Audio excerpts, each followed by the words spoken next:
Write the fractions below in order. I have 17 33rds, 2 seventeenths, and 18 nineteenths. In the last video, I drew pictures.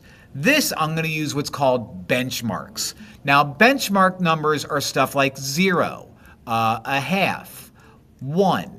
So I'm going to find out which of these are close to which of these and make that determination to see which of these go first, second, and third. Now let's take a look at the first one. 17 over 33.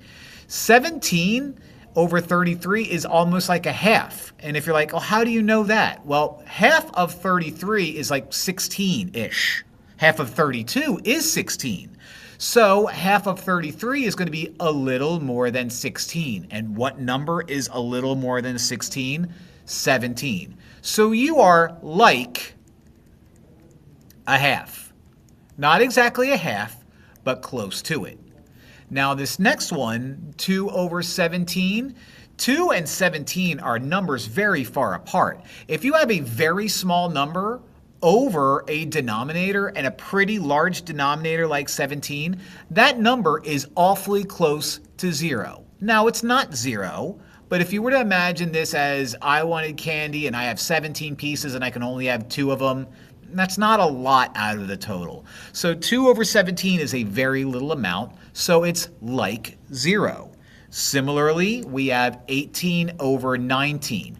Now, when your numerator and your denominator are very, very, very close to each other, and 18 and 19 are, and especially if the denominator is really big like 19, that number is almost 1. And again, if you think of the candy example that I use, if I have 19 pieces of candy and someone says, you can have 18 of them, that's almost the whole thing, which is a whole 1. So 17 over 33 is like a half. 2 seventeenths is like 0, and 18 over 19 is like 1. So the smallest of these is going to be the one like 0, which is 2 over 17. The one in the middle is going to be the one that's like a half. That's 17 over 33. And then the largest one is the one that's like 1, and that's 18 over 19. And that's how you write them in order.